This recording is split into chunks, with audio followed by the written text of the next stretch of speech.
Hello, I'm SA, your AI essayist. Please note that all content, audio and video in this presentation are AI generated.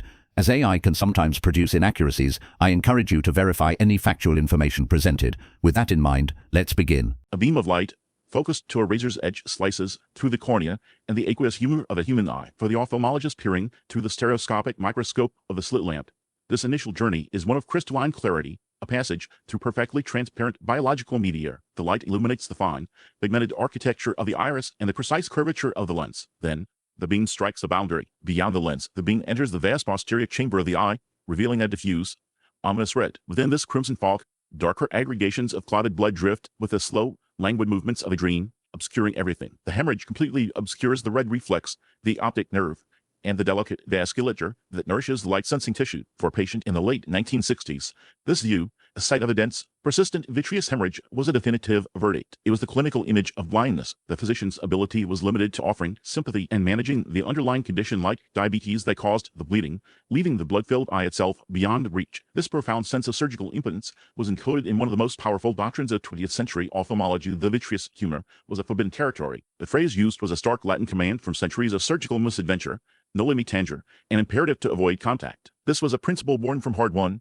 often catastrophic, experience. The vitreous, the gelatinous substance filling the globe, was intimately and tenaciously adherent to the retina. Any attempt to remove it with a forceps, scissors, or crude aspiration needles of the day resulted almost invariably in disaster. A surgeon attempting to clear the visual axis would pull on the delicate neural tissue, creating massive retinal tears and irreversible detachments. The attempt to restore sight would permanently extinguish it. Consequently, the world's most respected surgical texts and its most revered professors taught a gospel of abstention. The vitreous cavity was a sacred space, a surgical terra incognita whose violation promised only ruin. A patient's future was thus sealed by the physical properties of this ocular gel and the deep-seated fears of the medical establishment. Into this world of accepted limits stepped Walter Berger, a young physician completing his training at the University of Zurich. The Zurich School of Ophthalmology, under the formidable leadership of professors like Rudolf Whitmer, was a bastion of meticulous technique and conservative principles. It was a place where precision was paramount, where the known anatomical boundaries were respected with an almost religious devotion. Berger was an exemplary product of this environment. He absorbed the rigorous discipline, the deep knowledge of ocular pathology,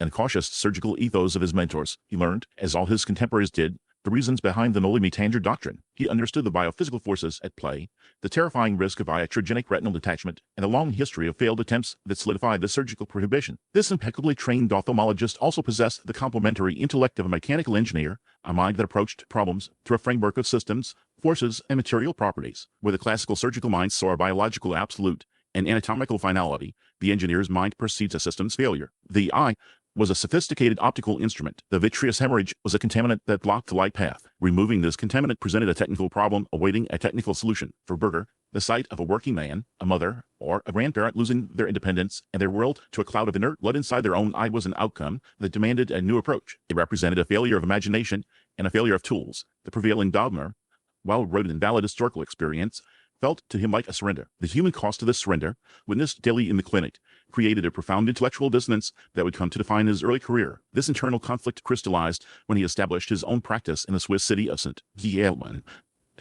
Away from the direct academic hierarchy of Zurich, Berger confronted the human reality of the noli me tangere principle with relentless frequency. The abstract cases of the university hospital became the faces of his own patients, individuals whose lives were disintegrating because of a problem his profession had accepted as permanent. The theoretical wisdom of his training now stood in stark opposition to the palpable despair in his examination room. It was in this crucible of private practice that a quiet, determined rebellion began to form. He carried an immense respect for the teachings of his mentors alongside a superior sense of duty to his patients. He possessed the full weight of medical orthodoxy on one shoulder and the silent pleas of the blind on the other. This imbalance became the engine of his focus. With the precision of a Swiss watchmaker and the ambition of a pioneering engineer, he began to think about how one might safely enter the forbidden space. He began to reconsider the substance that held vision hostage, viewing it as a complex material whose properties, once understood, could perhaps be overcome. The elemental question that consumed him was how one could devise a way to touch the untouchable substance. The object of this intense intellectual pursuit was the vitreous humor. To the anatomist, it is a marvel of biological engineering, a transparent, gelatinous sphere occupying the vast posterior chamber of the eye, comprising over 98% water. Its form and function are dictated by a delicate, almost ethereal network of collagen fibrils suspended within a matrix of hyaluronic acid molecules. This specific architecture gives the vitreous its unique viscoelastic properties, allowing it to act as a shock absorber, protecting the fragile retina from the jolts and pressures of daily life, while remaining perfectly clear for the passage of light. In a healthy eye, it functions as a silent, benevolent guardian of vision. When diseased, this same guardian transforms into a jailer, and its properties become the architecture of blindness. The central challenge that had halted surgical progress for a century was rooted in this dual nature. The vitreous was a hydrogel, a complex material with physical behaviors that defied the surgeon's simple tools. Attempting to use a hollow needle, for example, produced disastrous results. When plunged into the vitreous, such a needle would either clog with a collagenous mesh or engage the entire gel body as a single mass. Any attempt at suction would translate into a pulling force exerted across the whole volume. This pulling force, known as traction, was the absolute anathema of retinal surgery. The vitreous gel, while seemingly amorphous, possesses firm attachments to the delicate neural tissue lining the back of the eye. It is anchored most strongly at its periphery in a ring called the vitreous base. It also adheres tightly at the optic nerve head along the major retinal blood vessels,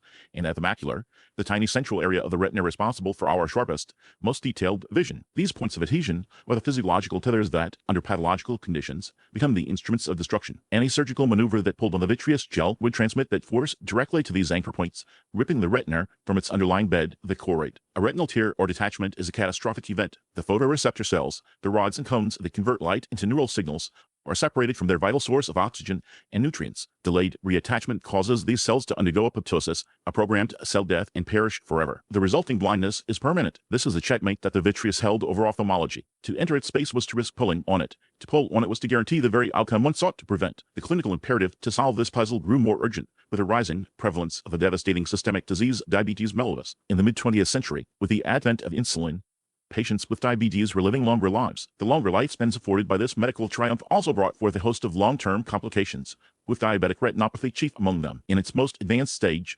proliferative diabetic retinopathy, the disease wages a cruel war on the eye from within. Chronic high blood sugar levels damage the delicate capillaries that nourish the retina, leading to widespread areas of ischemia or oxygen deprivation. The oxygen-starved retina, in a desperate attempt to survive, releases a cascade of biochemical signals, most notably a protein called vascular endothelial growth factor, or VAGE. This is a powerful chemical cry for help, a command to grow new blood vessels. The body responds with a flawed and ultimately destructive process. A process of neovascularization begins where new, abnormal blood vessels sprout from the surface of the retina. These structurally compromised vessels grow wildly, using the scaffold of the vitreous gel to invade the posterior cavity. These vessels are exceedingly fragile. The slightest physical exertion, a cough, a sneeze, or the normal movements of the eye during sleep could cause them to rupture. The result is a vitreous hemorrhage, a bleed that fills the once clear gel with a cloud of blood abruptly and completely obscuring vision. For the patient, the experience is terrifying, a sudden storm of black spots and floaters, followed by a dark red curtain falling over their world. This hemorrhage represents the first stage of the tragedy. The presence of blood and inflammatory cells within the vitreous triggers a fibrotic response, a form of internal scarring. Tubervascular membranes begin to form,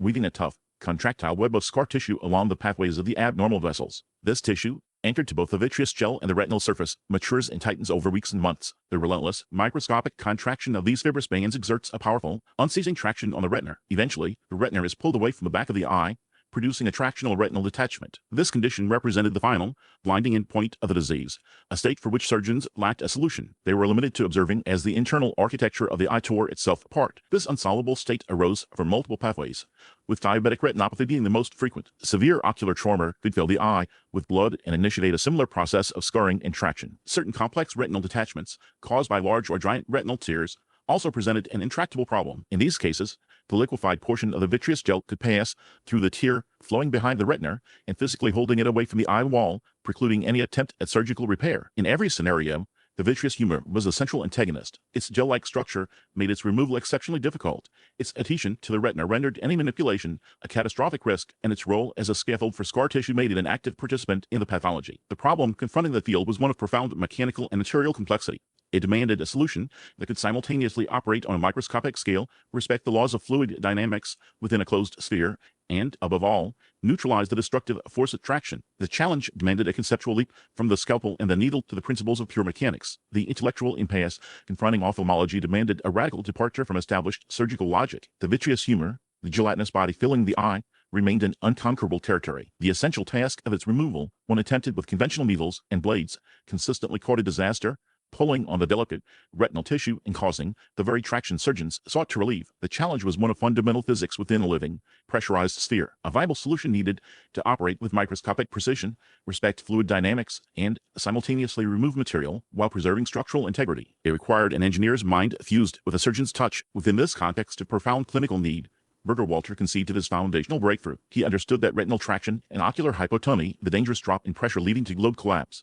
were inextricably linked. A successful intervention needed to address both simultaneously within a single, continuous action. This holistic view of the problem led him to a concept of breathtaking ingenuity, a single instrument that could perform 3 coordinated functions. He envisioned a probe capable of cutting tenacious vitreous fibers, aspirating excised fragments, and infusing a saline solution to maintain the eye's form and pressure in a controlled, harmonious process. This approach reimagined intraocular surgery by introducing a single, elegant, and dynamic system that consolidated a sequence of discrete, hazardous steps. To transform this elegant concept into a functional surgical tool, Berger sought a partnership with the Grieschieber Company of Switzerland, a firm renowned for its mastery of microengineering and the fabrication of exquisite surgical instruments. This collaboration was pivotal. It brought together the surgeon's deep understanding of the biological and physical problem with a master craftsman's ability to work with minute tolerances in steel and tubing. The result of their combined expertise was a device that would forever change the practice of ophthalmology.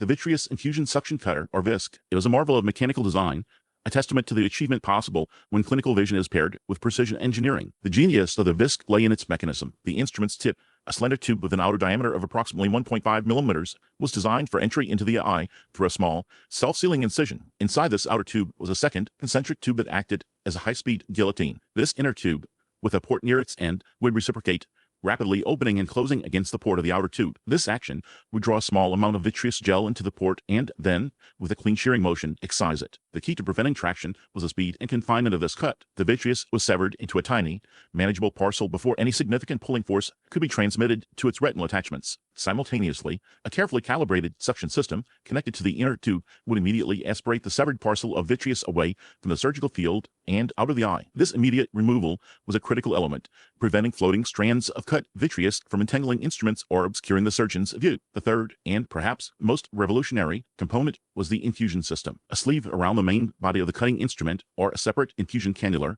would continuously replace the volume of aspirated vitreous with a balanced salt solution. This maintained a constant physiological intraocular pressure throughout the entire procedure. The eye remained formed and stable, giving the surgeon a controlled environment in which to work. The specter of globe collapse, which had haunted all previous attempts at vitreous removal, was banished. The initial clinical applications of the VISC were reserved for eyes with the most hopeless prognosis, cases for which existing standards offered any surgical solution. One of the first landmark procedures was performed on a patient whose vision was reduced to light perception by a dense, persistent vitreous hemorrhage, a curtain of old blood that had filled the eye after a vascular event. With immense care, Berger introduced the VISC. Under the operating microscope, the instrument went to work. The dark, clotted vitreous was methodically segmented, aspirated, and replaced by clear fluid. A previously unachievable procedure became a surgical reality. As the opaque gels cleared away, millimeter by millimeter, the underlying retina, the light-sensing tissue at the back of the eye, was revealed for the first time in months. The success was profound. The patient's vision was restored, and a new surgical principle was validated.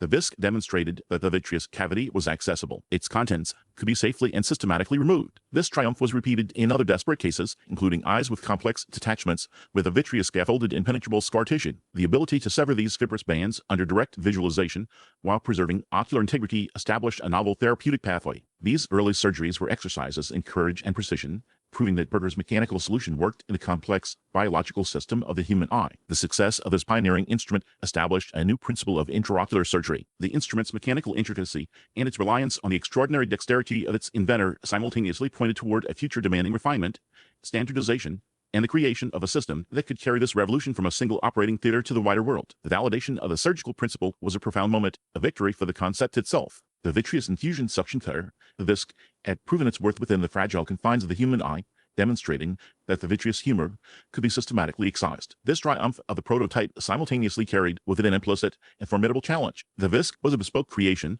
a complex assembly of miniature electric motors, delicate gears, and interlocking tubes that functioned supremely in the hands of its creator. It was an instrument of singular genius, and therein lay its fundamental limitation. For Berger Walter's revolution to extend beyond his own operating theater, it required a transformation from a personal tool into a universal system, a leap from a brilliant invention to a reproducible, reliable, and ultimately teachable technology. The next phase of his work would address this essential problem of translation and accessibility. The original VISC, for all its conceptual elegance, was a machine of immense mechanical complexity. Its cutting action was driven by a small electric motor, a marvel of miniaturization that nevertheless presented significant engineering hurdles. The transfer of power through a fine gear train was a point of potential failure and introduced minute vibrations. The possibility of heat generation, however small, was a constant concern when working millimeters from the retina. The entire apparatus was a sprawling collection of components of the handpiece, its power source, the separate infusion line with its gravity-fed bottle, and the suction mechanism controlled by an assistant. Performing a vitrectomy with this setup was akin to a conductor leading a scattered orchestra where each musician read from a different score. The procedure demanded immense concentration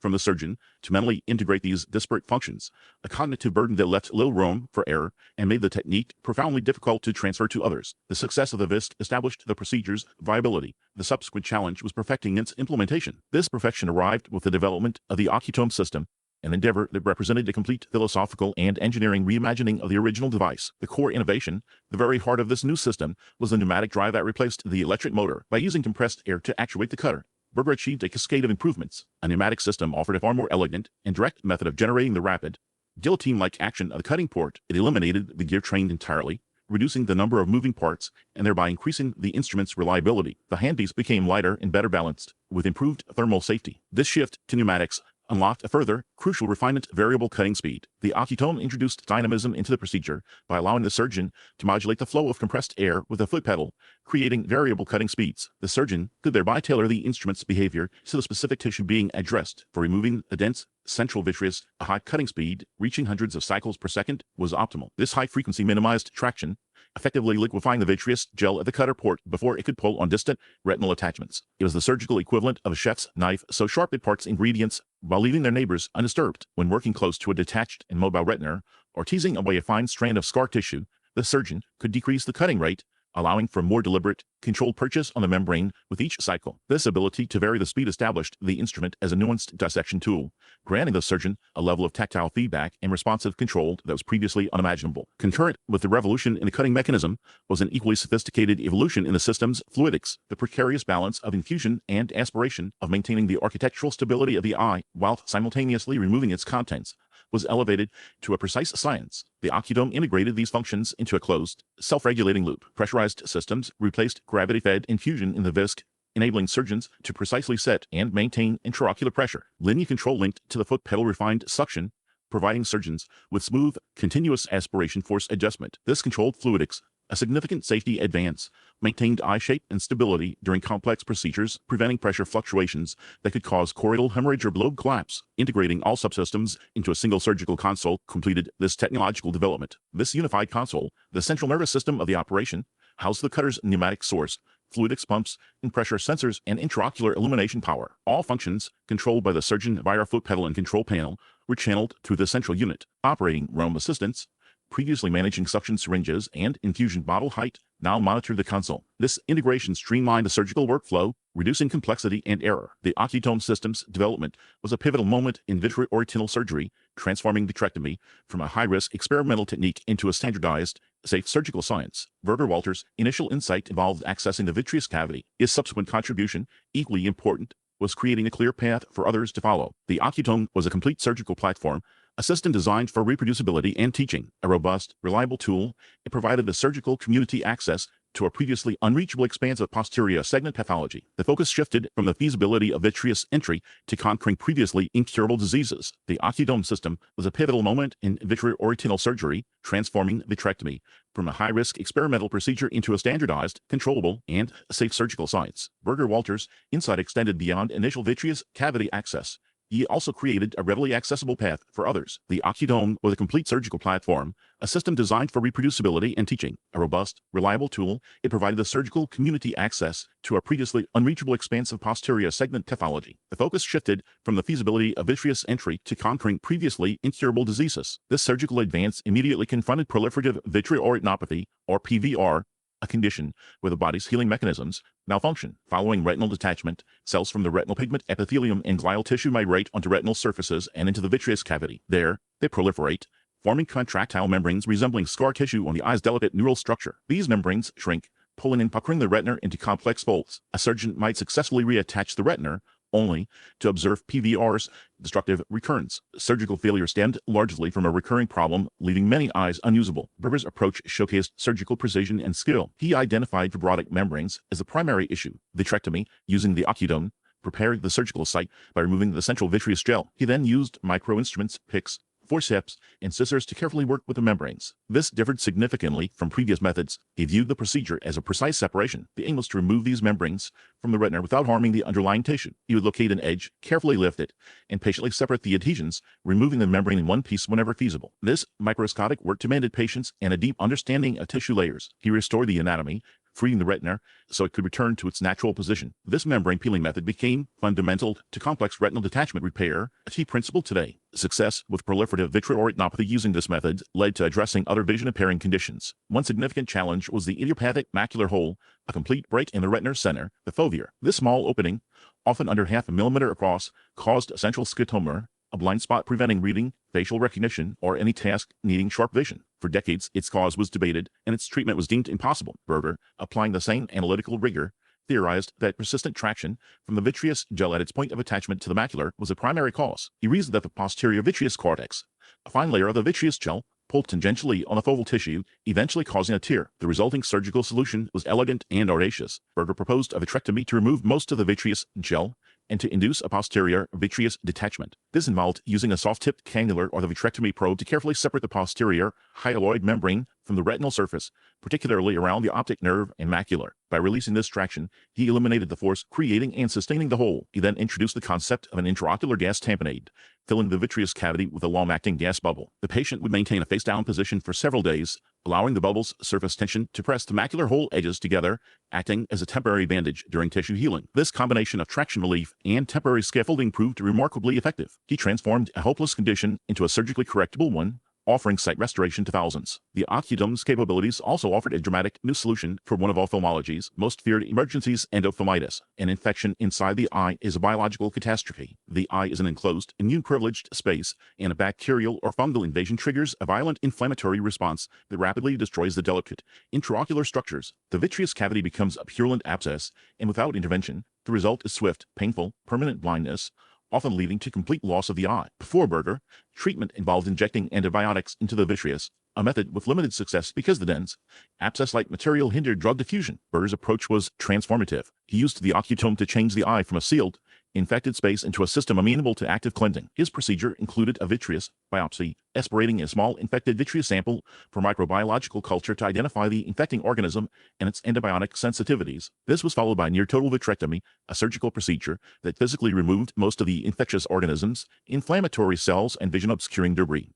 The vitreous cavity was essentially rinsed. This removal of the infection was highly effective, enabling injected antibiotics to act directly on any remaining pathogens at the retinal surface. He transformed a dire, often unsuccessful, medical situation into a manageable surgical issue, saving countless eyes that would have been lost. A similar approach addressed a growing complication of modern cataract surgery, with vacuumemulsification becoming the standard for cataract removal. A torn posterior capsule could occasionally allow the lens nucleus or fragments to enter the vitreous cavity. These retained lens fragments would cause severe chronic inflammation, glaucoma, and retinal detachment. Berger showed that a controlled pars plana vitrectomy could address this surgical problem with exceptional efficiency. After clearing the vitreous gel, the surgeon could use the vitrectomy probe or a specialized fragmentation instrument to emulsify and aspirate the dislocated lens material directly. What was once a devastating event causing prolonged illness is now a treatable complication. Through these systematic and brilliant applications, Berger Walter independently established the fundamental principles of modern vitreoretinal surgery. His solutions for PVR, macular holes, endophthalmitis, and retained lens fragments established new indications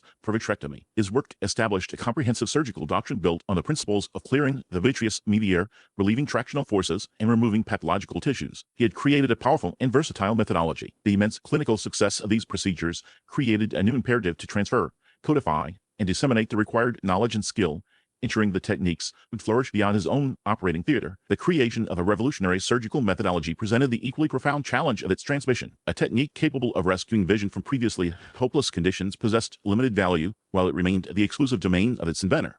The immense clinical success of pars plana vitrectomy generated an urgent, global demand for this new knowledge from across the world. Leading ophthalmic surgeons, whose own training had taught them that the vitreous cavity was a sacrosanct and inaccessible space, began a pilgrimage to a small canal hospital in St. Gallen, Switzerland. They came seeking an audience with the man who had fundamentally redrawn the map of the human eye. What they discovered was an innovator whose genius for creation was matched by a profound commitment to education. Berger Walter's response to this influx of professional curiosity was the transformation of his clinical practice into a global epicenter for vitreoretinal instruction. The Origin Clinic, or Eye Clinic, at St. Gallen became the crucible where the art and science of vitrectomy were forged and passed on. This was an environment where the boundary between patient care and pedagogical imperative dissolved. The operating theater functioned as a lecture hall, while the surgical microscope provided a shared portal into a new world. Visiting surgeons learned by observing Berger's hands in motion, witnessing firsthand the calm, deliberate economy of his technique as he navigated the delicate geography of the posterior segment. The atmosphere was one of intense, focused immersion, offering a deeply personal and concentrated learning experience. His significant contribution as an educator stemmed from his capacity to dissect and formalize what was essentially implicit knowledge, the sensation of separating a fibrous membrane from the retinal surface, the delicate visual clues signaling the correct suction level, the three-dimensional spatial understanding needed to manipulate instruments within a fluid-filled sphere. These were skills inherent in the surgeon's mind and hands, challenging to express and more challenging to teach. Berger devised a methodical approach to this challenge. He developed a vocabulary for this new field, creating a shared language to describe the disease states and the exact surgical techniques needed to treat them. He divided complex procedures, such as removing the tractional retinal detachment, into a logical series of individual, teachable steps: core vitrectomy, inducing a posterior vitreous detachment, membrane division, separation, fluid air exchange, and endolaser photocoagulation. Each step formed a teachable module with clear goals and identifiable conclusions. This resulted in the creation of his renowned intensive surgical training programs. These were small, select groups, enabling exceptional personal guidance. The curriculum was a thorough combination of theory and practice. Mornings were spent in the operating room, observing live surgeries, often with Berger providing a continuous explanation through a microphone, detailing his strategy, his instrument selection, and his interpretation of the anatomical structures visible under the microscope. Afternoons were devoted to in-depth analysis. Berger was a leader in using surgical video recording for teaching. He would carefully review the day's procedures, reviewing crucial moments, emphasizing technical subtleties, and fostering a lively discussion with the attending surgeons. This process of shared, critical review was revolutionary. It enabled trainees to absorb his decision-making process, shifting them from simple mimicry to true understanding. The practical training proved equally innovative. Lack of access to human patients for novice surgeons led Berger to create wet labs where surgeons refined microscopic hand-eye coordination using animal eyes. There, they gained familiarity with the ocutome, mastering control of cutting and aspiration functions via foot pedal while simultaneously manipulating the probe within the globe. This hands-on experience proved invaluable. Theoretical knowledge transitioned into muscle memory. It provided a secure setting for early errors, allowing surgeons to learn the cell pressures and movements eventually applied to human eyes, where even slight tremors could have severe effects. One can appreciate the intellectual discipline needed for experienced professionals, accustomed to mastery, to embrace the role of student, working with new instruments under a patient yet demanding mentor. This educational initiative had a significant and immediate effect. The first surgeons completing St. Gallen training became ambassadors for the new technique. They returned to their prominent institutions in the United States, Europe, and Japan and established their own vitrectomy services. They brought instruments, techniques, and, critically, Berger's philosophical approach to posterior segment surgery. This generated an exponential spread of knowledge. Each surgeon trained by Berger subsequently trained many more, equipping the global ophthalmic community with skills to address numerous blinding diseases. He established a self-sustaining intellectual legacy. His impact as an educator thus proved as fundamental as his work as an inventor. He fostered a culture of continuous improvement and intellectual integrity. He urged his disciples to question his methods, to explore new approaches, and to share their discoveries,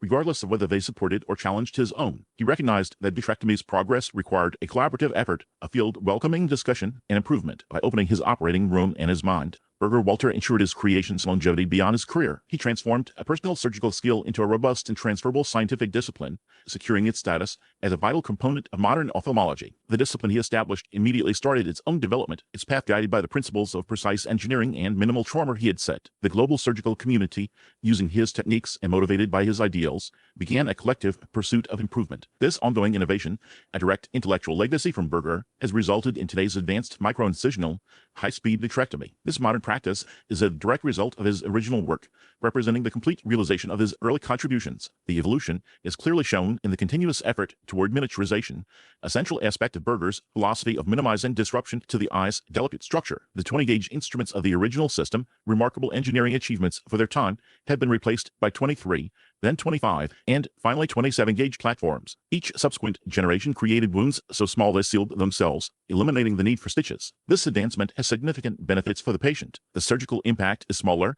resulting in less postoperative inflammation, faster visual recovery, and improved patient comfort is the natural outcome of Berger's original vision and procedure so refined that the eye barely notices the intervention. The surgical act becomes less of a confrontation with the anatomy and more of a subtle, precise interaction. Alongside this miniaturization was a transformation in the procedure speed and fluid dynamics. Berger's initial vitrectomy cutter, operating at a deliberate 60 cuts per minute, represented significant progress. Surgeons recognized that the physical traction on the vitreous gel during aspiration presented a considerable risk, potentially causing retinal tears, the very injuries they aimed to avoid. The answer was increased speed. Modern vitrectors operate at exceptional rates, achieving 10,000, even 20,000 cuts per minute. At these speeds, the cutter's port effectively severs vitreous fibrils before substantial pulling force reaches the retina. The eye's fluid dynamics remain remarkably stable. This high-speed cutting changes vitreous removal from a delicate, challenging process into a smooth, controlled procedure, significantly improving safety. These key aspects of modern vitrectomy microincisions and high-speed cutting directly achieve Berger-Wolter's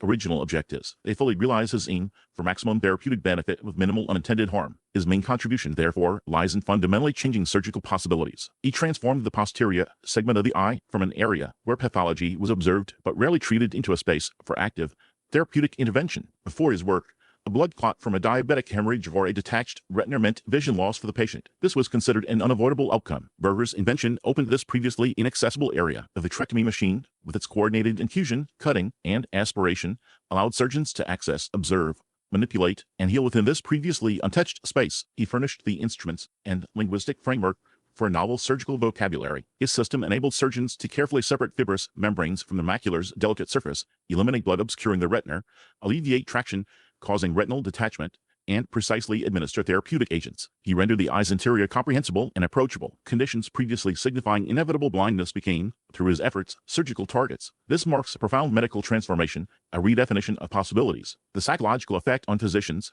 and patients alike was substantial, supplanting therapeutic hopelessness with proactive optimism. Assessing his contribution solely by instruments sold or publications would disregard his accomplishment's essence. Its true measure resides in the restored sight of a diabetic retinopathy patient once again seeing a loved one's face. It is found in the preserved vision of someone whose sight escaped penetrating eye injury trauma. It is counted in the millions of attached retinas, millions of functional maculae, and millions spared irreversible blindness as darkness. His work changed the natural progression of numerous diseases. Berger-Wolter surgically accessed the posterior segment, establishing it as a permanent site for healing. He created a discipline exceeding mere machine invention. He established a new intervention philosophy, surpassing simple procedure development. His genius's enduring legacy is evident in every vitrectomy, every surgeon navigating the delicate space behind the lens, and every patient whose world remains bright because he ventured where others only observed. Berger-Wolter's impact resonates deeply with countless individuals, a powerful and enduring tribute to the transformative potential of a bold vision that reshaped the boundaries of medicine and safeguarded the human experience of sight. We really appreciate you tuning into this AI-powered presentation.